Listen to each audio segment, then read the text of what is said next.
avant de commencer la prédication, prenez un temps de prier.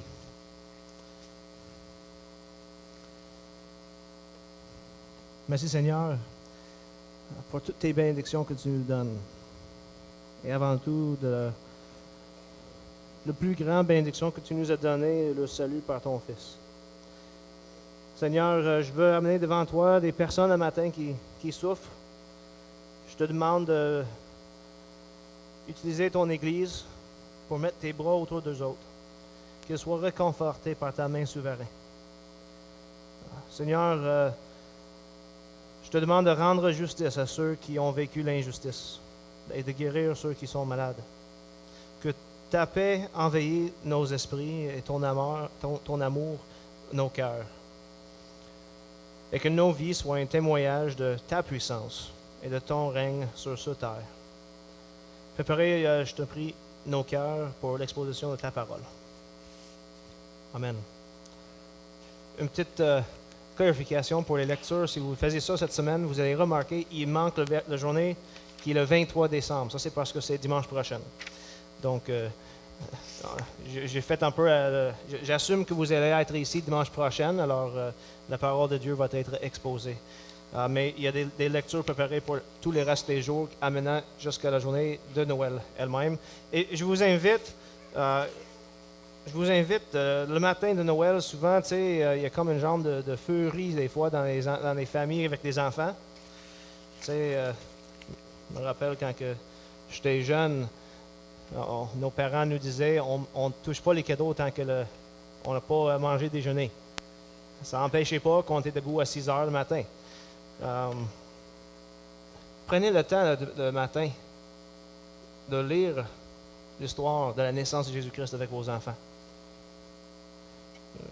Si on donne des cadeaux à Noël, c'est pas pour rien. C'est pour s'en rappeler du cadeau que Dieu nous a donné. C'est pour ça, on peut ces lectures pour nous préparer pour changer nos idées dans une saison où ce que nous avons plus tendance d'avoir la tête vers les fêtes, des cadeaux. Le but de ces lectures, c'est de nous rappeler de Jésus-Christ, de tourner nos regards vers lui, au lieu d'envers nous. Donc, je vous invite à continuer à faire ces lectures. Pour le matin, je vous invite à tourner en Luc chapitre 1, les versets 57 à 80. On continue nos études en préparation pour le Noël. Je ne sais pas si tout le monde est comme ça. Moi, j'ai grandi dans une toute petite ville en Ontario. J'ai passé mes étés souvent, mon père était professeur d'école secondaire, donc mes étés ont passé souvent dans le nord du Canada.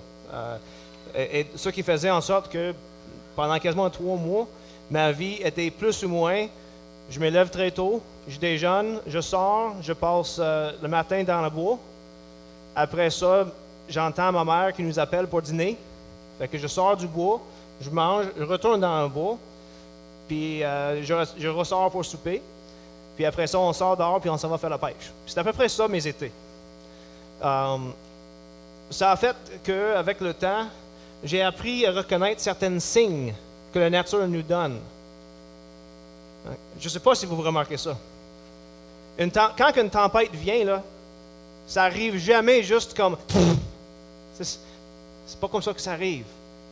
Ceux qui sont habitués à être dehors, ils reconnaissent qu'il y a des signes qui démontrent qu'une tempête qui vient, n'est-ce pas? Je ne sais pas pour vous autres, moi quand je suis dehors, à un moment donné, il y a comme une odeur. C'est comme si, c'est comme dans l'air, il y a comme une odeur qui... Tu sens comme, oh, ça va pleuvoir, c'est sûr. Une tempête qui s'en vient. Puis là, tu commences à regarder les feuilles, puis effectivement, les feuilles ont toutes tourné de bord. Puis ils montent en dessous. Puis là, il y a un petit vent qui arrive. Puis là, tu te dis, il faut serrer les équipements. Dépêchons-nous pour trouver la maison. Puis là, les nuages commencent à venir. Souvent, pour beaucoup de gens, c'est les nuages. Alors, on voit les nuages, alors il va probablement pleuvoir. Mais avant même que les nuages arrivent, il y a d'autres signes, n'est-ce pas? Pour la tempête d'hiver, il y a un autre signe que seulement ceux qui ont des enfants ou qui ont eu des enfants peuvent reconnaître. une tempête hivernale, là, on sait que ça arrive parce que tout d'un coup, les enfants sont KO dans la maison. Tu sais, puis le bruit monte, ça commence à courir partout, puis tu es comme, voyons donc, qu'est-ce qui se passe?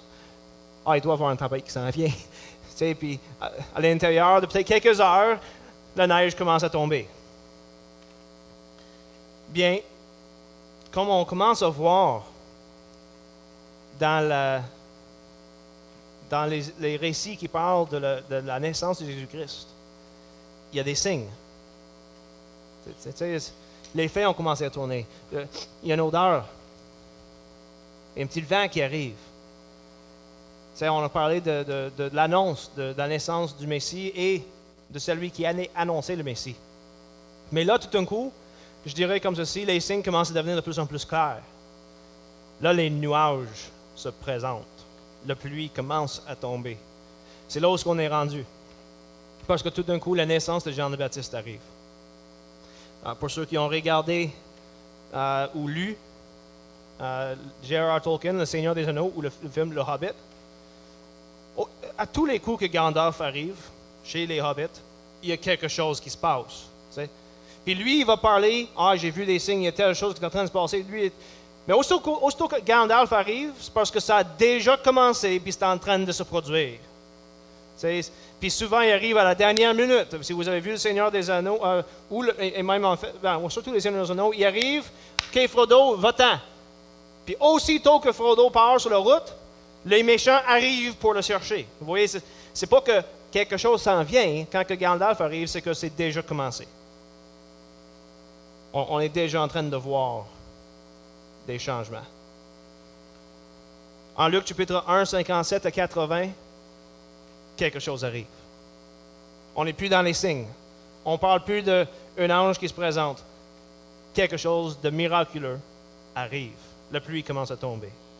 Verset 57. Le temps où Élisabeth devait accoucher arriva, et elle enfanta un fils.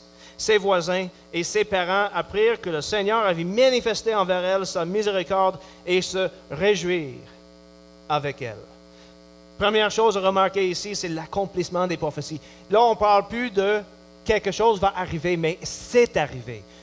Une des prophéties en rapport avec le Messie est arrivée. Imaginez, si vous étiez dans ce temps-là, maintenant, il faut bien dire, il n'y avait pas de Facebook. Fait qu'Élisabeth n'a pas été en train de publier sur Facebook, « Hey, un ange est apparu à mon mari! » Jackie, il n'est pas capable de parler! Le monde voyait, c'est pas tout le monde qui voyait ça. Mais pour Zacharie, pour Élisabeth, pour Marie, pour Joseph, pour ceux qui étaient dans leur entourage, il y a des choses qui se passent. Des choses anormales. Puis là, elle enfanta un fils. On avait vu la semaine passée que dans ce temps-là, être une couple mariée sans enfant, c'était quasiment une honte, une malédiction de Dieu. Dieu, dans un coup, a enlevé sa malédiction et en plus de lui donner un enfant, lui donne un fils. Et dans le premier siècle, ça c'était une bénédiction en plus, de supérieure même. Puis on penserait peut-être pas le même pareil aujourd'hui, mais avoir un fils, c'était meilleur que d'avoir une fille. Pas parce que, et la raison était très simple, parce que ton nom continue. Ton nom continue. Tu avais un héritier de tes biens, de qu'est-ce que tu as travaillé pour avoir. Mais c'est pas juste une naissance ordinaire, c'est pas comme genre, OK, il y a eu un fils, merveilleux, ou il y a eu un enfant, wouhou, félicitations, bonne naissance. Non. C'est parce que c'est un fils spécial. C'est Jean le Baptiste, la voix qui allait annoncer la venue du Messie. C'est une naissance miraculeuse, une femme trop vieille qui accouche de l'enfant promis dans les prophètes. Notez une chose qui est très intéressante. Voyant la bénédiction de Dieu, que Dieu lui a fait grâce, c'est quoi qui arrive? La communauté vient autour d'elle et célèbre. C'est un temps de célébration pour toute la communauté. Ce qui nous fait penser à l'instruction dans les Écritures, qu'on devrait réjouir avec ceux qui réjouissent et pleurer avec ceux qui pleurent. Une communauté, une véritable communauté chrétienne, c'est celui dans lequel on vient autour de ceux qui ont besoin de nous. Que ce soit dans la joie, que ce soit dans la misère, on est avec eux autres. On pleure avec eux autres, on rit avec eux autres, ensemble. Verset 59. Le 8e jour, il vint circoncire le petit enfant, et il l'appelait, notez-le bien, il l'appelait Zacharie, du nom de son père. La communauté vient ensemble. Ce n'est pas une petite affaire, ce n'est pas les parents là, qui disent « OK, on est tout seul avec nous autres, puis on va nommer notre fils. » Non, la communauté est ensemble pour une célébration. On lui donne le nom de Zacharie, du nom de son père. Ça fait du sens. Parce que dans ce temps-là, on donne au fils soit le nom de son père ou d'un de ses grands-parents. Ses grands-pères, je veux dire. Mais sa mère a pris la parole et dit non. Il serait appelé Jean. Comprenez comment la situation devait être gênante. OK? C'est normal. C'est le pratique culturel qu'il reçoit le nom de son père. Son père n'est pas capable de parler. Il est muet. Donc, on l'appelle Zacharie. puis une femme, Élisabeth dit non, ça va être Jean. Le peuple, ils font exactement ce qu'on s'attendrait dans ce temps-là. Ils lui dirent, il n'y a pas dans ta parenté personne qui soit nommé, qui soit appelé de ce nom. Et il faisait des signes à son père pour savoir comment il voulait l'appeler. Autrement dit, Élisabeth, on comprend qu'est-ce que tu veux. Zacharie, qu'est-ce qui se passe? C'est où cette soumission à le mari que la femme est supposée d'avoir? Elle prend-tu avantage du fait qu'il ne peut pas parler? Il faut quasiment voir ça. Zacharie, par exemple, demanda le tablette. Probablement pas un iPad. Juste pour vous dire. Parce que ça fonctionnait pas aussi très bien dans ce temps-là non plus, même comme aujourd'hui. Probablement ça aurait été Samsung ou quelque chose de même, peut-être LG, là, je ne sais pas trop. Mais ouais, le Wi-Fi, ça manquait, effectivement. Mais donc, il demanda une tablette et il écrivit. Jean est son nom. Zacharie dit, non, Élisabeth a bien raison. Écoute, ma femme, elle sait de quoi elle parle. Ça va être Jean. Et tous furent dans l'étonnement. Au même instant, sa bouche s'ouvrit et sa langue se délia. Il parlait et bénissait Dieu. La crainte, c'est pas le peur, la crainte, saisit tous les habitants d'alentour. Et dans toutes les montagnes de la Judée, on s'entretenait de tous ces événements. Autrement dit, les réseaux sociaux ont éclaté. Tous ceux qui en entendaient parler les prirent à cœur et dirent, que serait donc ce petit enfant? En effet, la main du Seigneur est avec lui. Non seulement est-ce que sa naissance est miraculeuse, mais au moment même que Zacharie obéit l'ange en lui donnant le nom Jean, à ce moment même, sa voix est libérée et sa réaction est d'adorer Dieu et de bénir Dieu. Et remarquez-le bien, il le bénit non pour le fait qu'il a retrouvé sa voix. C'est pas pour ça qu'il est heureux. Zacharie bénit le Seigneur parce que le Seigneur est en train d'envoyer son Messie. Il reconnaît qu'est-ce qui est en train de se passer. Zacharie n'est pas fou. Il reconnaît que tous ces événements sont en train de dire Dieu ne nous a pas oubliés. Dieu ne nous a pas oubliés. Il est en train de maintenant, après tant d'années d'attente, il est en train de maintenant envoyer son Messie. Il va nous libérer. Il glorifie Dieu parce que Dieu accomplit ses promesses. Voilà qu'est-ce que Zacharie dit. Verset 67. Zacharie, son père, fut rempli d'Esprit Saint et prophétisa en ces termes. Béni soit le Seigneur, le Dieu d'Israël, de ceux qu'il a visités et racheté son peuple. Notez-le bien, il n'a même pas dit « Merci Seigneur pour avoir redonné ma voix. Ça fait du bien. » Non, pas encore. Il s'en fout carrément. Sa voix n'a qu'une utilité pour glorifier le Dieu d'Israël qui est en train d'accomplir ses promesses. Et tu nous as procuré une pleine délivrance dans la maison de David, son serviteur, comme il en avait parlé par la bouche de ses saints prophètes depuis des siècles.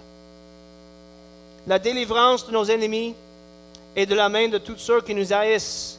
Ainsi fait-il miséricorde à nos pères et se souvient-il de sa sainte alliance, selon le serment qu'il a juré à Abraham notre père.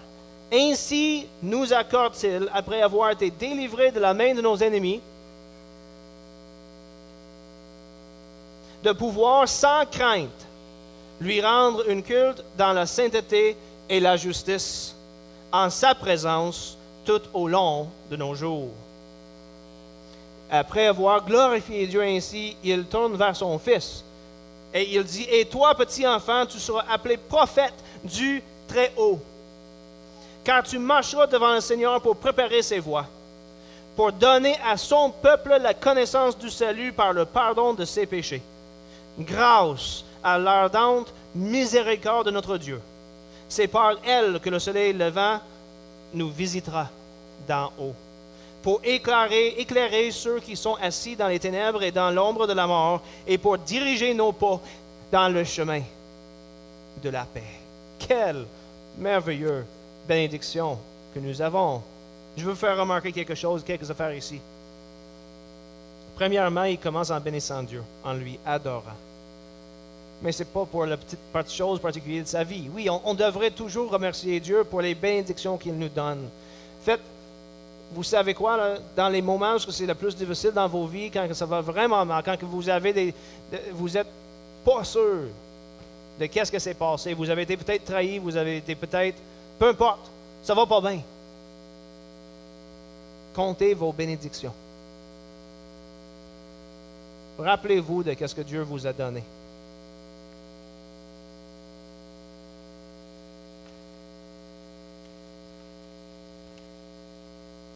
Des fois, on peut demander pourquoi Dieu. Pourquoi est-ce que ça nous arrive? C'est facile de demander ces questions. Hein?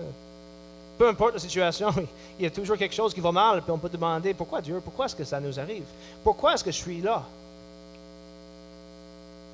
Plutôt, on devrait dire merci Seigneur pour ce que tu m'as donné. Peut-être que je ne comprends pas qu'est-ce qui se passe là, mais tu m'as donné. Et nommez-le. Reconnaître toutes les bénédictions que tu nous as données. Mais plus que ça, je pense que qu'est-ce qu'on voit ici avec Zacharie, c'est un homme qui réalise que de retrouver sa voix, une petite, c'est petit, honnêtement, comme bénédiction. C'est une bénédiction, il ne faut pas nier. C'est une bénédiction, mais c'est une petite bénédiction. À côté de la réalité que Dieu est en train de sauver son peuple. Et pas juste son peuple, mais tout le monde. Dieu a envoyé son Messie mourir pour nous sur la croix, pour nous libérer de les oppresseurs, pour qu'on puisse vivre dans la sainteté et la justice. On ne mérite pas. Du tout. Tout ce que nous, on mérite, c'est la mort. Pourtant, Dieu nous donne son Fils. Zacharie lui remercie pour le plus grand cadeau qui a jamais été donné dans l'histoire du monde. Il n'y a pas de plus gros cadeau. Le Fils de Dieu né à la Vierge Marie par l'action de l'Esprit Saint. Zacharie bénissait Dieu pour un fils qui était né, mais n'est pas n'importe quel fils. Un fils dont sa naissance signifie que Dieu est à l'œuvre. Encore. Imaginez, là, ça vient après 400 ans de silence. Pensez ça. Pendant des années, Israël a des prophètes qui leur parlent de ce qui va arriver, puis tout d'un coup, ça arrête. Tao, fini. Plus de nouvelles. La ligne est coupée. Plus rien. Puis là, le peuple reste dans le silence. Il cherche la face de Dieu, puis il reçoit littéralement pas de réponse. Rien. Aucun prophète parle. Puis là, tout d'un coup, un ange apparaît à Zacharie. Zacharie est donné un fils. Puis son fils, ça va être celui qui annonce l'arrivée du Messie. Quelle bénédiction. Notez aussi les autres choses pour lesquelles il remercie le Seigneur. Il parle de comment l'œuvre de Dieu va libérer le peuple. Et notez pourquoi ils vont être libres. Il ne dit pas, merci Seigneur d'avoir envoyé ton Messie pour libérer le peuple, pour qu'on puisse avoir plus de fêtes, puis faire un peu plus de skidoo, puis on peut avoir des très bons emplois, puis merci de nous avoir donné plus d'opportunités de passer du temps ensemble. C'est pas pour ça qu'il parle de la liberté. C'est la liberté pourquoi? Il dit, verset 74, « Ainsi nous accorde-t-il, après avoir été délivrés de la main de nos ennemis, de pouvoir, sans crainte, lui rendre un culte, c'est-à-dire lui adorer dans la sainteté et la justice, en sa présence tout au long de nos jours. » Merci Seigneur pour nous avoir libérés pour pouvoir t'adorer en sainteté et en justice pour le reste de nos vies. Ça sonne vraiment comme qu'est-ce que Paul dit quand il a écrit à Timothée en 1 Timothée chapitre 2, versets 1 à 2. Et il dit ceci, « J'exhorte donc avant toute chose à faire des prières, des supplications, des requêtes, des actions de grâce pour tous les hommes, notez-le bien, pour les rois et pour tous ceux qui sont élevés en dignité, notez le but, afin que nous menions une vie paisible et tranquille en toute piété et honnêteté. » Ce que Zacharie remercie Dieu, c'est ce pourquoi on devrait prier. Que Dieu continue à nous donner cette liberté de pouvoir vivre en vie sainte et juste devant lui. Et tu sais quoi? Nous avons cette liberté aujourd'hui. Nous avons encore cette liberté. Nous avons la liberté de vivre en vie sainte et juste. Et nous avons l'Esprit de Christ qui nous habite pour nous donner la puissance de vivre en vie sainte et juste. En fait, d'un certain sens, ça c'est une liberté qu'on ne peut jamais nous enlever une fois que nos vies sont données au Seigneur. C'est intéressant que Socrate, 400 ans avant Jésus-Christ, a fait remarquer que ce qui devrait rendre l'homme heureux, c'est qu'il poursuive la justice puis qu'il agisse bien, qu'il fait les bonnes choses. Pourquoi? Parce que d'avoir un caractère juste, c'est la seule chose qu'on ne peut pas enlever à toi. Être un homme pieux et juste, on peut enlever tes biens, on peut enlever ta famille, on peut enlever tout ce que tu as, mais on ne peut pas t'enlever ça. On peut même te tuer, puis on ne peut pas t'enlever ça. Fait que l'homme juste est capable de mourir heureux. Et tu sais qu'est-ce que Jésus nous dit? Qu'est-ce que Paul nous dit? C'est que Dieu nous a donné en son Fils, en Christ, par la foi, la capacité d'avoir cette vie, de vivre de manière pieuse et juste.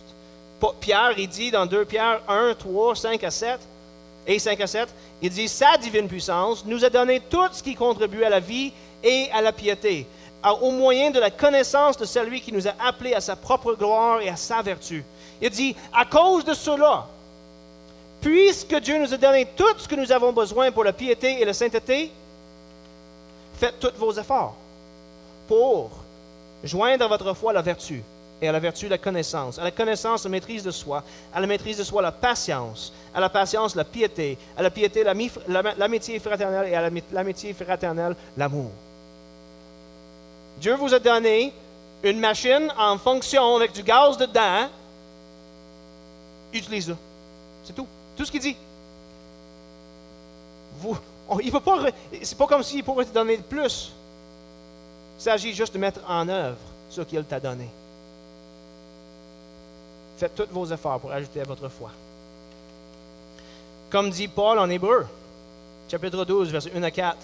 Nous donc aussi, puisque nous sommes environnés d'une si grande nuée de témoins, rejetons tout fardeau. Notez l'appel qu'il dit ici. Rejetons tout fardeau et le péché qui nous enveloppe si facilement. Et courons avec persévérance dans la carrière qui nous est ouverte, ayant les regards sur Jésus qui suscite la foi et l'amène à la perfection. En échange de la joie qui lui était réservée, il a souffert à la croix. Notez-le bien, là. En échange de la joie qui lui était réservée, il a souffert la croix, méprisé l'ignominie et s'est assis à la droite du trône de Dieu. Considérez en effet celui qui a supporté contre sa personne une telle opposition de telle part des pécheurs, afin que vous ne vous lassiez point. Il a souffert pour que nous, on puisse lutter contre le péché. Et Paul dit, vous n'avez pas encore résisté jusqu'au sang en luttant contre le péché. Notez-le bien, là. Il ne dit pas que ça va être une petite promenade dans le parc. Il ne dit pas ça va être facile. Il ne dit pas, bon, en prenant ta tasse de café le matin quand il est bel soleil, vous allez être capable en même temps de lutter contre... Attends, lutter. Ça veut dire que lutte, c'est pas facile. Ça veut dire que c'est un travail ardueux. Ça veut dire que c'est quelque chose auquel je dois m'y mettre. Ça devrait nous encourager, je pense, honnêtement. Vous allez dire, mais comment est-ce que ça peut nous encourager quand je vous dis que la lutte contre le péché, ça va être difficile? Ça devrait nous encourager parce que la parole de Dieu nous dit que c'est pas facile. Puis on vit ça, n'est-ce pas? Dans nos vies, on a un péché, puis on l'haït. On haït ça. On le voit, puis on voit que c'est une tendance qu'on a de toujours tomber là. Puis chacune, c'est différent. Chacune a ses propres tentations qui sont différentes à eux autres. Puis, je vous invite dans vos têtes, là, pensez à ta lutte. Pensez à cette place où tu tombes. Dieu dit, ce ne serait pas facile. C'est une lutte. Il ne dit pas ça va être facile, donc découragez-vous pas. Quand vous voyez cette lutte, puis vous tombez toujours dedans, puis tu te dis, c'est donc bien facile, je suis donc bien pas bon, bien, tu sais quoi? Dieu n'a pas dit que ça serait facile. Il a dit que ça va être difficile. Et qu'est-ce qui nous encourage? Vous n'avez pas lutté jusqu'au sang contre le péché.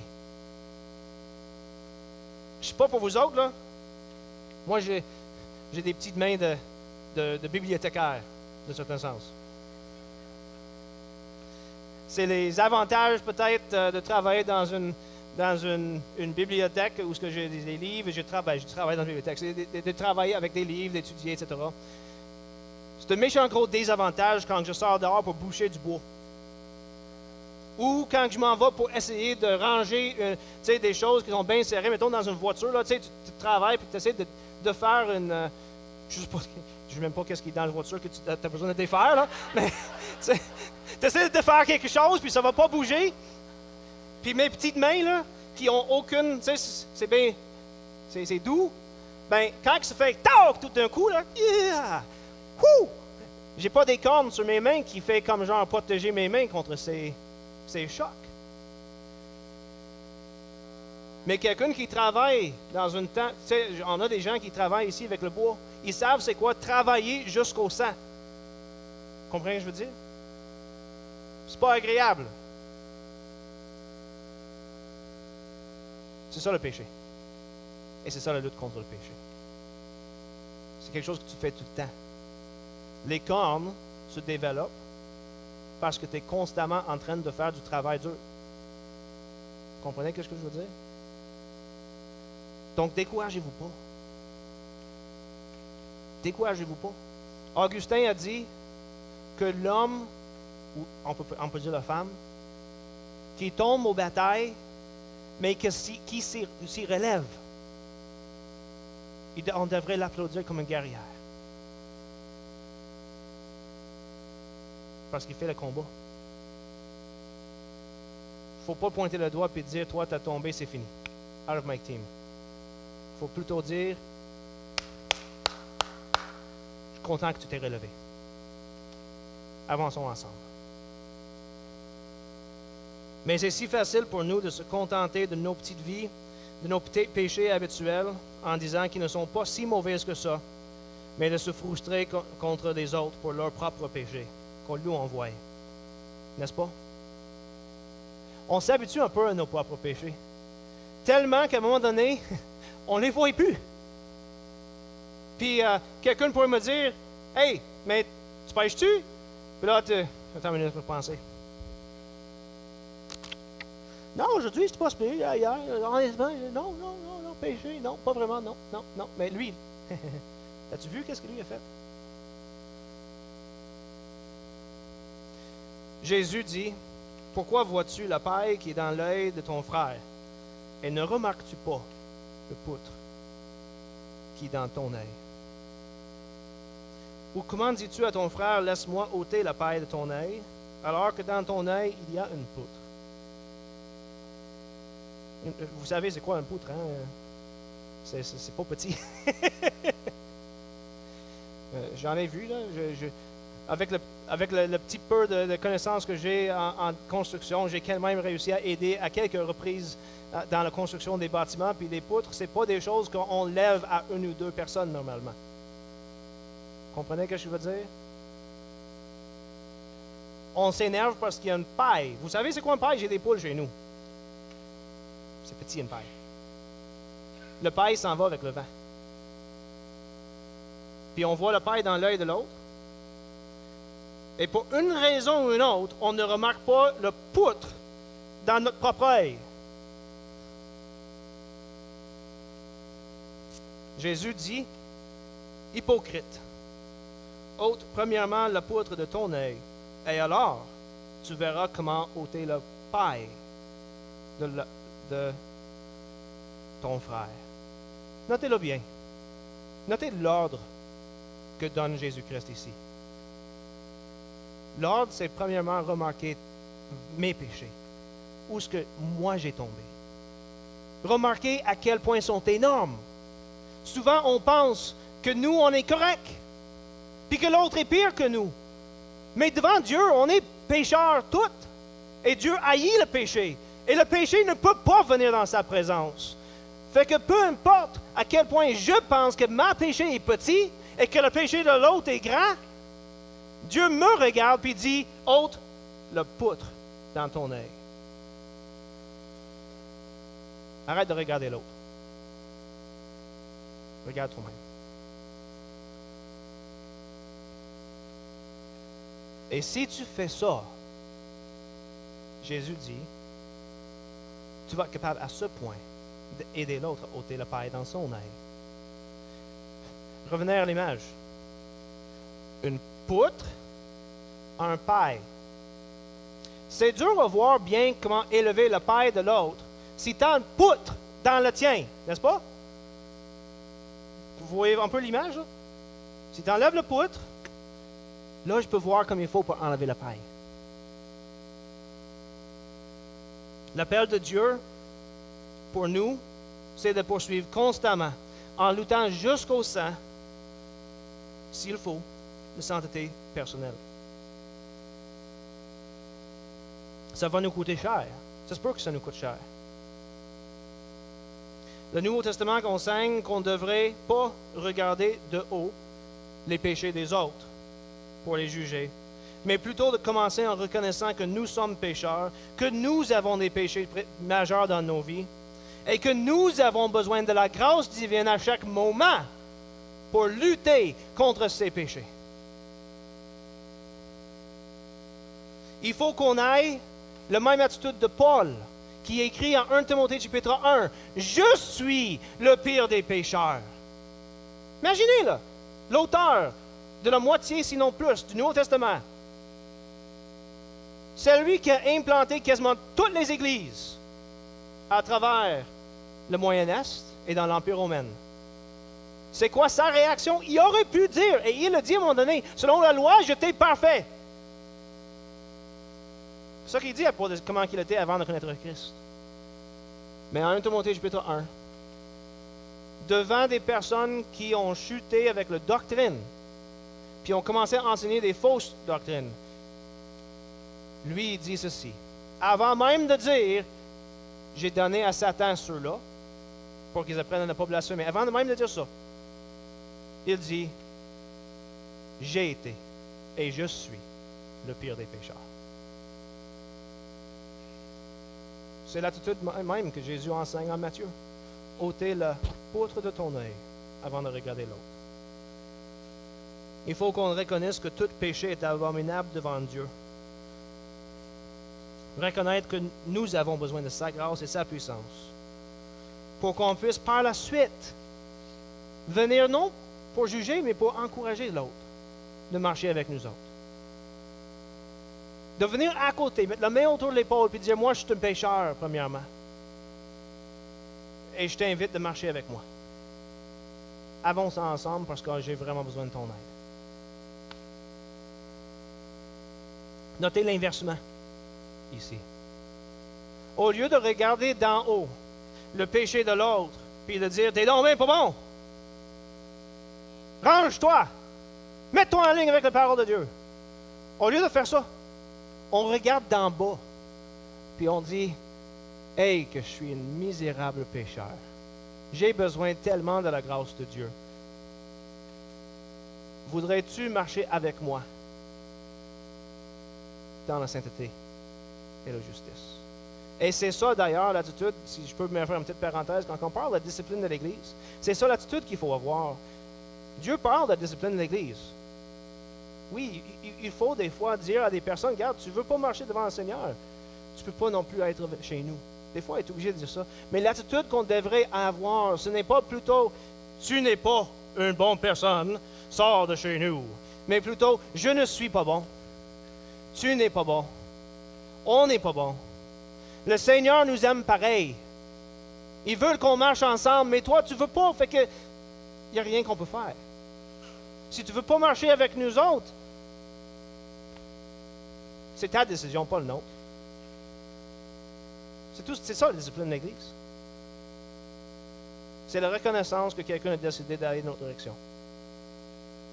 Mais que nous, ensemble, on désire de continuer à poursuivre la sainteté et la justice que Dieu nous demande.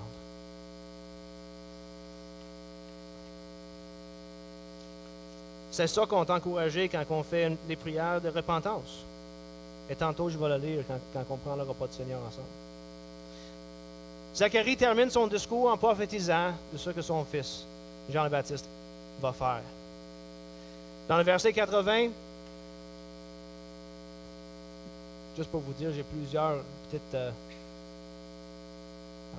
applications pour vous autres aujourd'hui. J'espère que vous allez toutes les retenir. Verset 80, ça dit, « Or, le petit enfant grandissait et se fortifiait en esprit. Il demeurait dans le désert jusqu'au jour où il se présenta devant Israël. » On ne nous dit rien pour vraiment la naissance de Jean, la vie de jeunesse de Jean le Baptiste. On ne nous dit pas qu'est-ce qu'il a fait. On ne nous dit pas par où il est passé. On ne parle pas de comment il était bon en soccer. C'est pas important. Ce qui est important, c'est qu'est-ce qu'il fait pour Dieu. Et ça n'arrive que beaucoup plus tard. Et donc, il nous dit juste ceci.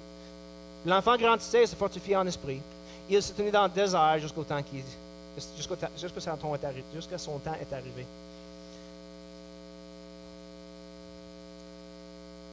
C'est intéressant. Éventuellement, il se met à part de la société. Il cherche la solitude dans les déserts. On n'entend plus parler de lui jusqu'au temps désigné. Comme on va voir, puis je vais finir avec ça tantôt, Jean, à un moment donné, il quitte les déserts, mais il n'a pas quitté le désert jusqu'au temps qu'il a reçu une parole de Dieu. Luc chapitre 3, versets 1 à 3. Le 15e année du règne de Tibère César. La parole de Dieu fut adressée à Jean, fils de Zacharie, dans le désert, et il alla dans tout le pays des environs de Jourdain, prêchant le baptême de repentance à cause du pardon des péchés. Il est parti dans le désert, puis on n'entend plus rien de lui, jusqu'à temps que Dieu dit, « Oh, Jean, c'est ton temps, go! » Dieu lui dit, « Pars. » Mais jusqu'à temps que Dieu lui dit, « Go », Jean est dans le désert. C'est intéressant à faire remarquer que Luc lit les vies de Jésus et Jean ensemble. Hein? Luc dit essentiellement la même chose à propos de Jésus-Christ. Après avoir parlé de sa naissance, on voit en Luc chapitre 2, 40. Or, l'enfant croissait et se fortifiait. C'est quasiment la même chose que ce qu'il dit déjà. Il était rempli de sagesse et la grâce de Dieu était sur lui. Un peu plus tard, Luc 2, 52, il dit et Jésus croissait en sagesse, en stature et en grâce devant Dieu et devant les hommes. On n'en parle pas de comment il était quand il était jeune. Il était le goaler probablement meilleur dans son équipe.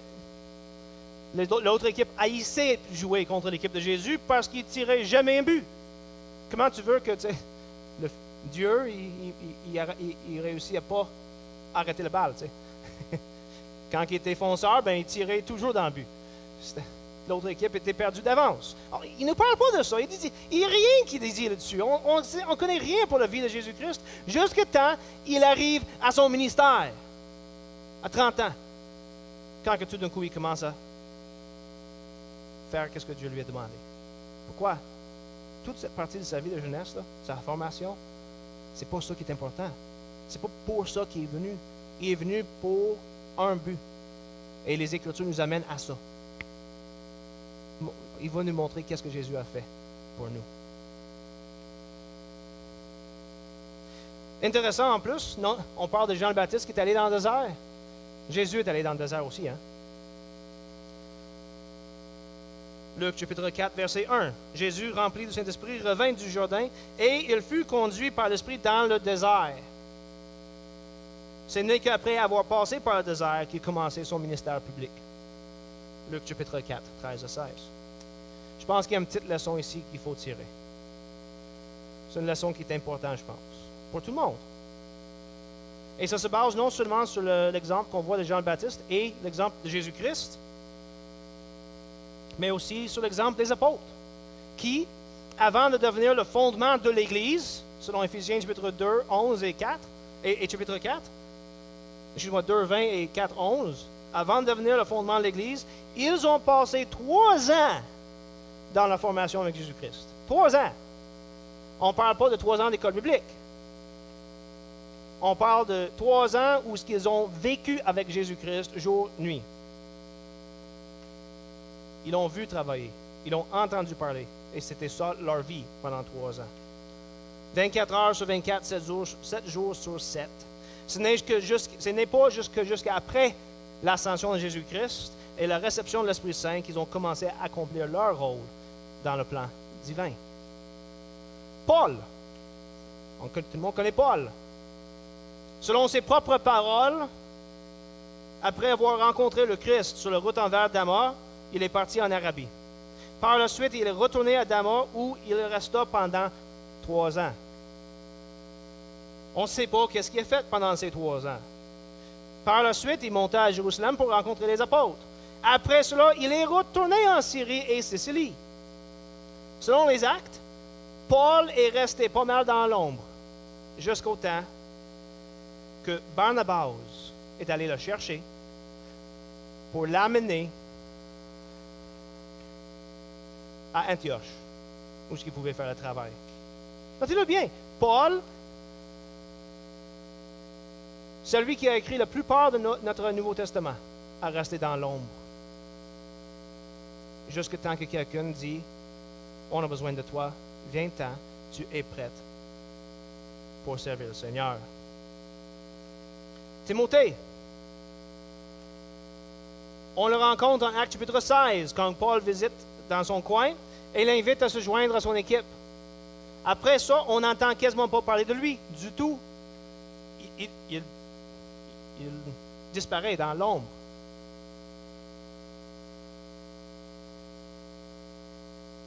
On apprend que sa formation impliquait non seulement de suivre Paul, d'écouter ses enseignements, de s'asseoir à ses pieds, mais aussi de voir Paul réagir aux joies et aux difficultés de la vie.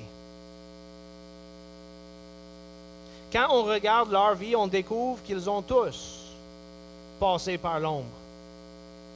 Ils ont tous passé par le désert, une période de formation prolongée, et ceci avant d'être utilisés par Dieu et mis dans un rôle pour que Dieu pourrait les utiliser.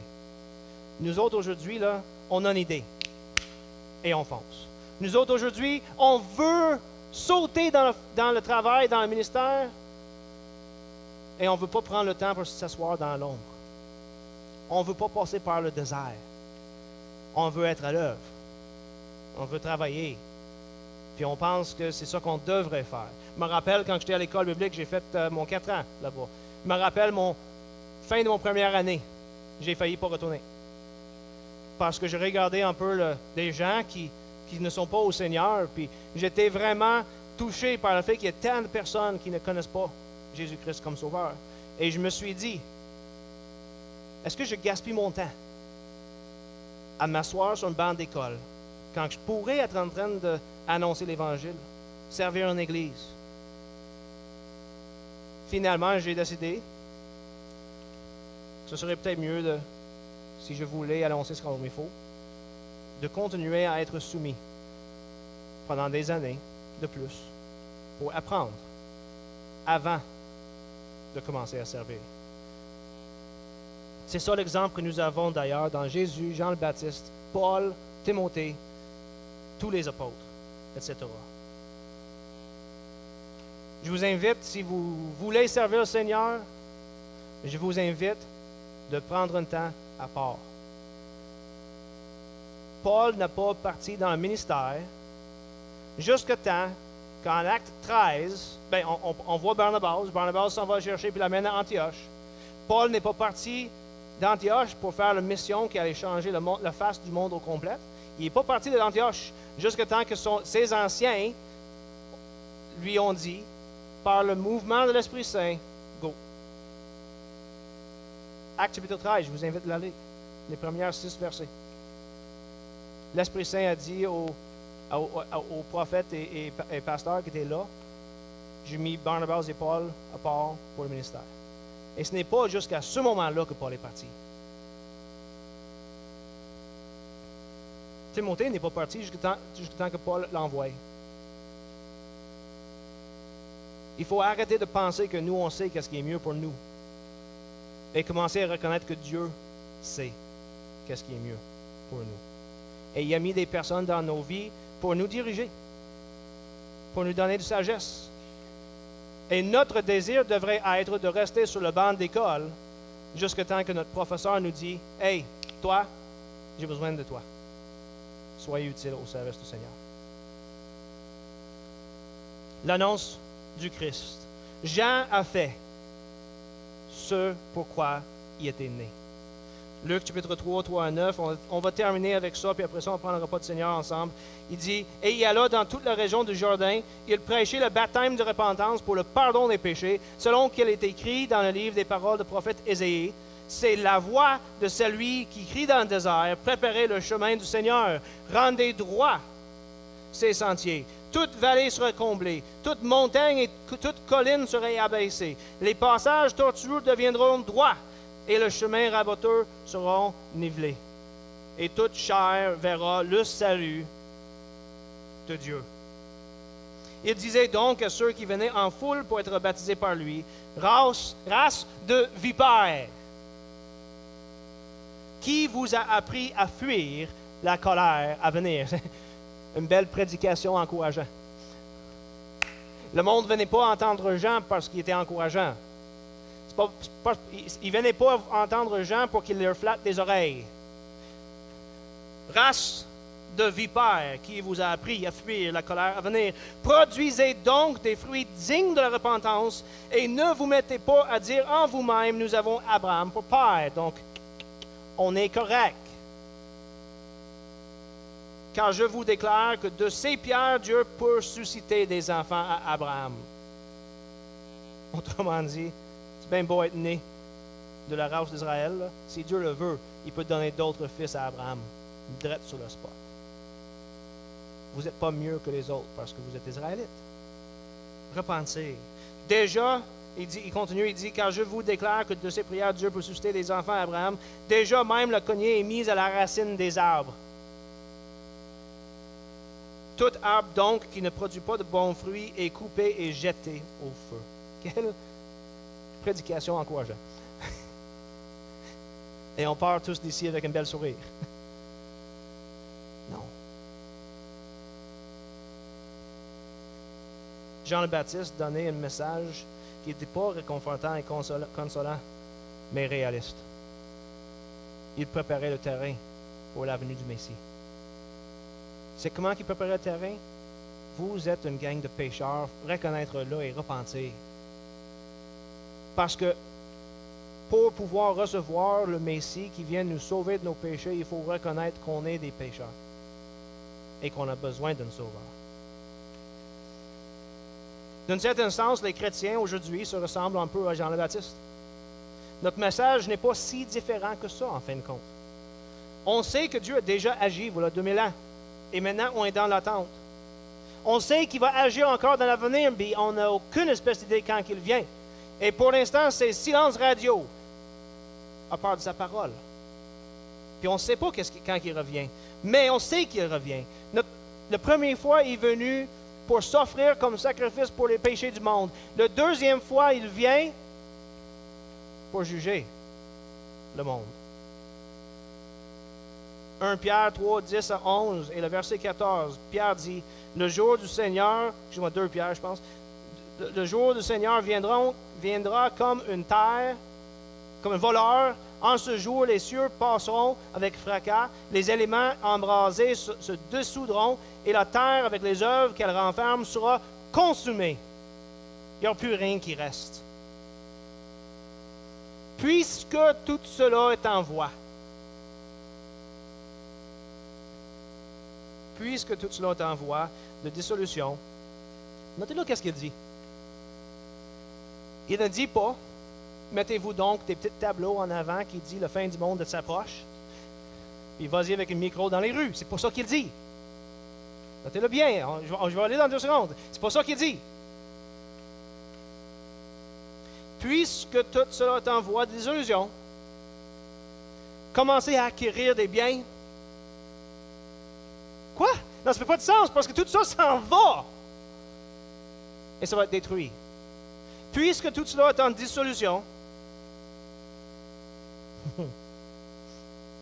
combien votre conduite et votre piété doivent être saints. C'est pourquoi, bien-aimés, en attendant ces choses, appliquez-vous à être trouvés par lui sans tâche et irréprochable dans la paix. Ça s'en vient. On ne sait pas c'est quand. Ça pourrait être, pour les premiers chrétiens, c'était là. Ça pourrait arriver n'importe quand. Et ça devrait être notre même attitude. On est-tu tombé dans une espèce de lâcheté? Ah, il n'est pas revenu. Ça fait 2000 ans maintenant qu'il n'est pas revenu. Il va probablement mourir avant qu'il revienne. Fait que je vivrai ma vie bien comme je veux. C'est peut-être péché, ben Dieu me pardonne. Non. Pierre dit, puisque c'est déjà en route. J'ai parlé au départ des feuilles qui tournent. Je parlais de l'odeur. Pierre, dans le 1er siècle, dit, puisque tout ça est déjà en route, la tempête s'en vient, combien que votre conduite devrait être pieux. Ça pourrait arriver aujourd'hui.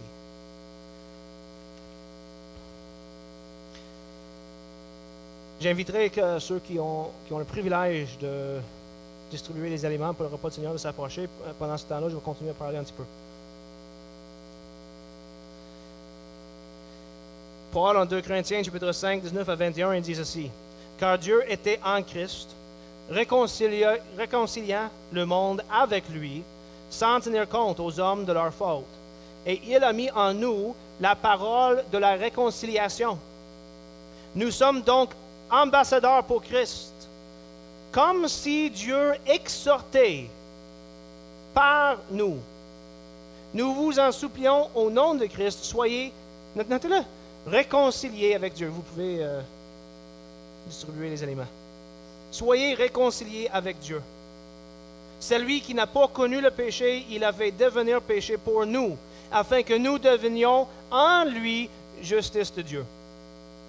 C'est quoi que Jean allait annoncer? Un message de repentance. Reconnaître que vous êtes pécheurs, repentir de vos péchés, et remettez-vous sur le bon chemin. Nous, on fait quoi? C'est quoi notre message? Le Seigneur s'en vient. Réconciliez-vous avec lui. C'est ça notre message. C'est ça que nos vies devraient dire. Le temps de fête de Noël, avec les semaines d'avant, n'a pas comme but de dépenser notre argent sur des cadeaux, de passer des temps dans une frénésie de fête et de magasinage. Ce n'est pas un temps pour s'en rappeler des choses matérielles qu'on a besoin. C'est pas un temps pour ça.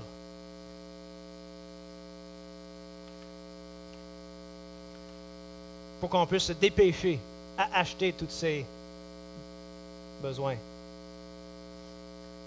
Noël, avec les semaines d'avant, c'est une période dans l'année quand on devrait ralentir notre rythme de vie. On devrait se calmer les pompons, comme on peut dire.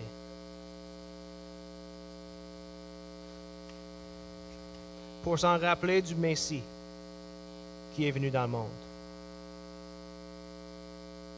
Le Messie qui allait sauver ce monde des péchés. C'est de nous rappeler que nous sommes en ce moment précis, toujours dans l'attente du retour du Messie. Puis on ne sait pas quand il revient. Ça pourrait être aujourd'hui. Ça pourrait être dans 4000 ans encore. On ne sait pas. Mais on sait qu'il revient. Puis on prend ce temps de l'année, on devrait, au lieu de courir partout, on devrait ralentir. Puis s'en rappeler de cette attente que nous avons pour son retour glorieux.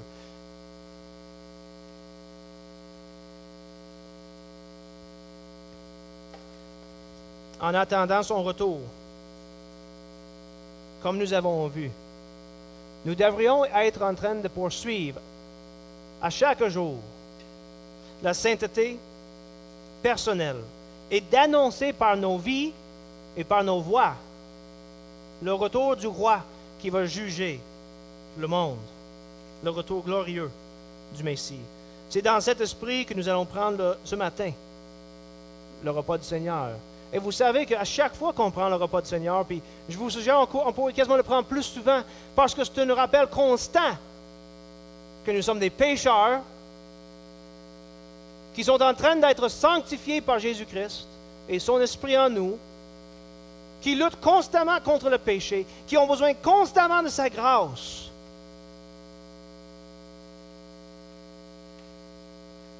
Et qu'on attend avec hâte son retour. Quand que finalement, ce lutte contre le péché va être fini. Tu sais, des fois, on dit, j'attends avec hâte le retour du Seigneur parce que mon corps souffre. J'ai mal. On peut dire ça des fois. J'ai des maladies, j'ai hâte que le Seigneur retourne. Notre attitude devrait plutôt être, j'ai la maladie, la plus grosse maladie qui affecte tous les humains, le péché. Et j'ai hâte pour le retour du Seigneur quand il va enlever cette tâche de mon être. Une fois et pour tout. Pour le vrai médecin qui va nous guérir. Je vous invite de prendre un petit moment de silence dans vos têtes, en ce moment, de vous remettre devant le Seigneur. Nous sommes tous des pécheurs sauvés par grâce. Nous avons tous péché. Et on continue à lutter contre le péché. Je vous invite en ce moment de vous courber devant le Seigneur, de penser à votre semaine. Demandez pardon au Seigneur pour les péchés que vous avez commis. Remettez-vous devant lui.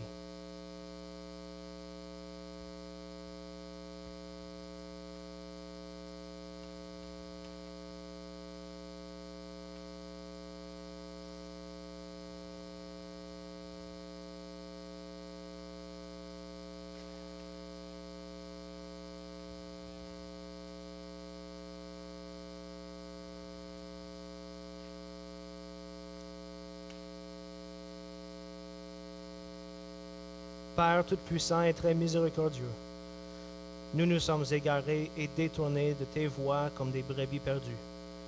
Nous avons trop suivi les inclinations et les convoitises de nos cœurs. Nous avons transgressé tes saints commandements. Nous avons omis les choses qu'il fallait faire et nous avons fait celles qu'il ne fallait point faire. Et il n'y a rien de pur en nous. Mais toi, ô Seigneur, aie pitié de nous, misérables pécheurs. Ô Dieu, pardonne à ceux qui confessent leurs fautes. Rétablis ceux qui se repentent, selon tes promesses faites au genre humain en Jésus-Christ, notre Seigneur. Et pour l'amour de lui, ô Père très miséricordieux, accorde-nous la grâce de vivre désormais dans la piété, dans la justice et dans la tempérance, à la gloire de ton Saint-Nom. Amen. Le Seigneur, dans la nuit où il fut livré, prit du pain, et après avoir rendu grâce, le rompit et dit, « Ceci est mon corps qui est pour vous. Faites ceci en mémoire de moi. »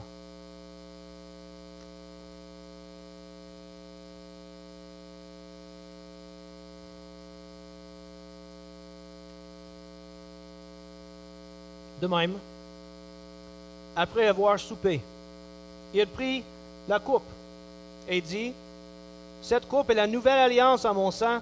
Faites ceci en mémoire de moi toutes les fois que vous en boirez. Car toutes les fois que vous mangez ce pain et vous buvez cette coupe, vous annoncez la mort du Seigneur jusqu'à ce qu'il vienne. » Au retour du Seigneur.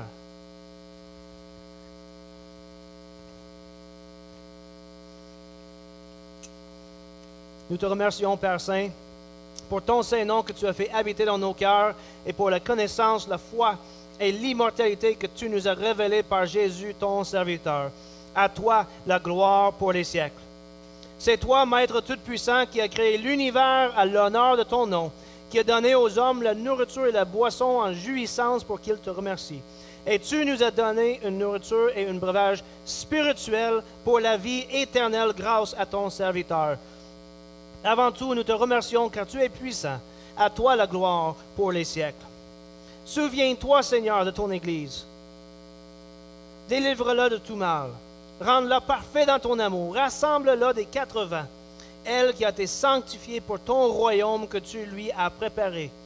Car c'est à toi qu'appartient la puissance et la gloire pour les siècles. Vienne à la grâce et que passe ce monde. Hosanna au Dieu de David. Si quelqu'un est saint, qu'il vienne. Si quelqu'un ne l'est pas, qu'il se convertisse. Gloire à Dieu. Amen.